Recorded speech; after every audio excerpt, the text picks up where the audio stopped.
आप देख रहे हैं यंग बाइट्स। मैं हूं आपके साथ पूजा ठाकुर। आज मैं बातचीत करने जा रही हूं child protection expert Rajiv Khajuria ji से, और इनसे बातचीत करेंगे चाइल्ड अब्यूज़ को लेकर, किस तरह से दिन पर दिन जो है ये इंसिडेंट जो है बढ़ता जा रहा है। सर, आपका स्वागत है यंग बाइट्स में। Thank you Pooja ji. जी सर, अगर चाइल्ड अब्यूजिंग की अगर बात की जाए तो आप इसे किस तरह से देखते हैं? देखिए, चाइल्ड अब्यूज़ की जब हम बात करें तो सबसे पहले हमें ये चाइल्ड प्रोटेक्शन को समझने की ज़रूरत है कि बच्चे जो हैं, बच्चों के अपने राइट्स हैं, और जो UNCRC है, United Nations convention on the rights of children, और कॉन्स्टिट्यूशन ऑफ इंडिया है, इसमें जो बच्चों के राइट्स हैं वो प्रोटेक्टेड हैं। और बच्चों के अगर हम बेसिक राइट्स की बात करें तो बहुत सारे बच्चों के राइट्स हैं UNCRC के हिसाब से, लेकिन मेन राइट्स जो हैं उनका सर्वाइवल का, डेवलपमेंट का, पार्टिसिपेशन का और प्रोटेक्शन का। और ये जो प्रोटेक्शन का राइट है ये इंटीग्रली बाकी सभी राइट्स से लिंक्ड है। अगर बच्चा प्रोटेक्ट नहीं होगा तो वो बाकी अपना डेवलपमेंट का राइट, अपना सर्वाइवल का राइट, डिग्निफाइड लिविंग का राइट, ये तमाम राइट्स अवेल नहीं कर सकता।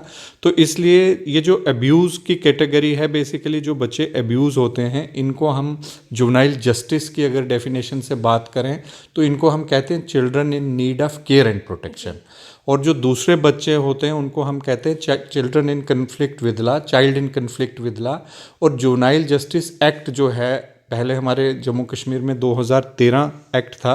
अब after abrogation of this article 370 अब हम ये UT बनने के बाद जुवेनाइल जस्टिस एक्ट 2015 जो है वो एप्लीकेबल हो गया है। और इस एक्ट में क्लियरली स्पेल्ट आउट है कि जो बच्चे in need of care and protection हैं उनकी केयर एंड प्रोटेक्शन कैसे इंश्योर की जाए। और तमाम जो बच्चे चाइल्ड अब्यूज़ के विक्टिम हैं या और बच्चे जो in need of care and protection हैं, उनके बेस्ट इंटरेस्ट को लेकर कैसे काम करना है, ये सारा इस नए एक्ट में। करें, आए दिन चाइल्ड अब्यूजिंग की जो है खबर सुनने को, देखने को मिलती है। अभी हाल ही में अगर कठुआ के इंसिडेंट की बात की जाए तो क्या कहेंगे, किस तरह से उस पे जो है एक्शन लिया जाना चाहता है उस मदर पे जिसने अपनी बच्ची को इस तरह से मारा? देखिए, अब्यूज़ की जहाँ तक बात है तो बच्चों का डिफरेंट टाइप से अब्यूज़ होता है। उनका फिज़िकल अब्यूज़ होता है, मेंटल अब्यूज़ होता है, सेक्सुअल अब्यूज़ होता है। तो ये जो मदर कर रही है जो कठुआ वाले केस में, ये फिज़िकल अब्यूज़ है। और इसमें मुझे लगता है कि जो वहाँ की चाइल्ड वेलफेयर कमेटी कंसर्न्ड है और पुलिस है, उन्होंने इसमें कॉग्निजेंस लिया है। और मदर को मुझे लगता है पुलिस ने उसी दिन अरेस्ट भी कर लिया था। और चाइल्ड वेलफेयर कमेटी ने जो बच्ची है उसको उसके नानी नाना को I think fit person announce करके उनको दिया है। देखें, इसमें जो अब्यूज़र है उसके खिलाफ तो जो नॉर्मल धाराएं हैं उस पर उनके तहत उनके खिलाफ कार्रवाई हो सकती है। अगर सेक्सुअल अब्यूज़ है तो पाक्सो तक का भी धाराएं उसमें लग सकती हैं। ये prevention of children from sexual offences act जो है 2012, अब वो भी एप्लीकेबल है।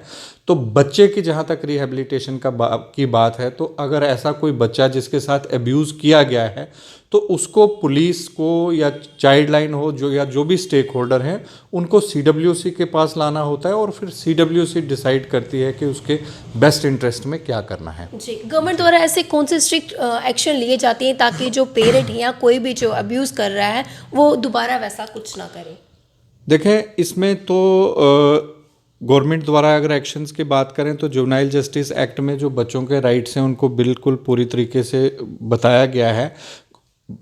देखो, जब कठुआ के केस में मुझे लगता है कि फैमिली का ही आपस में कन्फ्लिक्ट था किसी न किसी टेंशन से। अब इसमें एक्शन ये भी हो सकता है, अगर चाइल्ड वेलफेयर कमेटी को ये लगे कि ये मदर जो है ये हैबिचुअल ऑफेंडर है, ये बार बार इस किस्म के इंसिडेंट रिपीट कर सकती है, तो उस बच्ची को उस मदर से लिया भी जा सकता है और उसको जैसे नानी नाना के पास है उनको फिट पर्सन अनाउंस करके या किसी चाइल्ड केयर इंस्टीट्यूशन में भी डाला जा सकता है। तो यहाँ तक स्ट्रिक्ट एक्शन जो है वो भी लेने का इसमें प्रोविज़न है। जी, आपने देखा जिस तरह से उसकी वीडियो बनाई गई, आसपास कई सारे लोग खड़े थे लेकिन उसे बचाने के लिए कोई भी नहीं गया। एक जिम्मेदार नागरिक होने के नाते क्या हमारा फ़र्ज़ बनता है? देखिए, जिम्मेवार नागरिक होने के नाते तो फ़र्ज़ यही बनता है कि उस वक्त जो आसपास लोग थे या जो लोग वीडियो बना रहे थे वो उस बच्ची के रेस्क्यू पर आते, मदर को भी कन्विंस करते और इस किस्म का जो एक्ट है वो नहीं होता। और जहाँ तक मैंने ये देखा, मैं आपके चैनल के माध्यम से जो बाकी मीडिया हाउसेज हैं उनसे भी ये अपील करना चाहूँगा कि जुवेनाइल जस्टिस मॉडल रूल्स 2016 में मेरे ख्याल में रूल 74 ये क्लियरली कहता है कि बच्चे की, चाहे वो इन कन्फ्लिक्ट विद लॉ है या in need of care and protection है, उसकी आइडेंटिटी को डिस्क्लोज नहीं करना है। तो मैं ये देख रहा था कि बहुत सारे लोगों ने फेसबुक पर या बाकी सोशल मीडिया चैनल्स में बच्ची का फेस दिखाया था, लेकिन स्टेट टाइम्स का मैंने देखा कि उन्होंने उसको, बच्ची के फेस को ब्लर किया हुआ था, और किसी भी चैनल ने मैंने देखा कि फेस बच्ची का ब्लर नहीं था। तो मीडिया से भी मेरी ये गुजारिश है कि जो बच्चे हैं in need of care and protection, उनके जो फोटोग्राफ्स हैं या उनके पिक्चर्स हैं या वीडियोस हैं, वो उनको सर्कुलेट ना करें, क्योंकि इसमें जुवेनाइल जस्टिस एक्ट में पेनल एक्शन भी है, और इसमें अगर in the best interest of the child कभी डिस्क्लोज करना भी पड़े तो उसमें चाइल्ड वेलफेयर कमेटी या जुवेनाइल जस्टिस बोर्ड की परमिशन के साथ ही उसको डिस्क्लोज किया जा सकता है। जो लोग ये आइडेंटिटी डिस्क्लोज करते हैं उन पे क्या कुछ एक्शन लिया जाता है? देखिए, उनको तो सज़ा भी हो सकती है, जेल भी हो सकती है, और जो बहुत सारे केसेस में दिल्ली में देखा गया है कि कुछ ऐसे लोगों को हाई कोर्ट ने पेनल्टी भी, फाइन भी, बड़ा हैवी फाइन भी इम्पोज किया है। तो फाइन भी हो सकती है, जेल भी हो सकती है, जो भी law can take its own course. जी, जब भी कोई नागरिक अगर देख रहा है ऐसा कोई इंसिडेंट हो रहा, अगर वो किसी हेल्पलाइन नंबर पे कांटेक्ट करना चाहिए तो वो किस पे कर सकते हैं, ताकि उस पर जल्द से जल्द एक्शन लिया जाए और गवर्नमेंट की कोई भी टीम, एडमिनिस्ट्रेशन से कोई भी टीम आए उससे बच्चे को रेस्क्यू करने के लिए? देखिए, इसमें मैं आप लोगों के साथ शेयर करना चाहूँगा कि एक 1098 नंबर है, 1098। ये चाइल्ड लाइन सर्विस है, 24/7 है, और ये भारत सरकार की जो ministry of women and child development की ICPS, जिसे आजकल हम चाइल्ड प्रोटेक्शन सर्विसेज कहते हैं, उनके द्वारा एक mother NGO child line foundation का नेटवर्क है, वो डिफरेंट पार्टनर ऑर्गेनाइजेशंस के साथ पूरे इंडिया में चलाते हैं।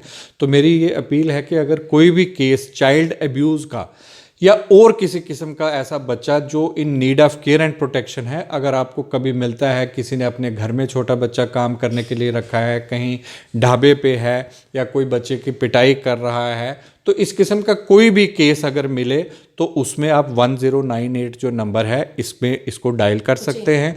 और इसके अलावा हर डिस्ट्रिक्ट में चाइल्ड वेलफेयर कमेटीज़ हैं। देखिए, 1098 तो एक नंबर है जिस पर डायल करें, और अगर इस नंबर से कहीं, क्योंकि ये सर्विस जो है पूरे जम्मू कश्मीर में अभी इस वक्त नहीं चल रही है, तो 100 नंबर पे आप डायल कर सकते हैं, पुलिस को इमीडिएटली कांटेक्ट कर सकते हैं।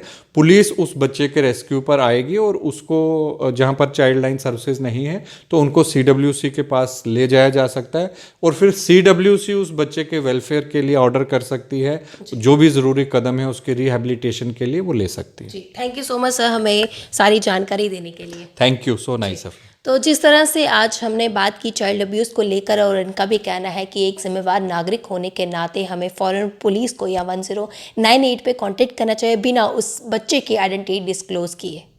अगले वीडियो लेकर फिर मैं हाजिर होंगी, तब तक के लिए आप देखते रहे यंग बाइट्स। वीडियो जर्नलिस्ट अभिषेक के साथ मैं पूजा ठाकुर, यंग बाइट्स जम्मू।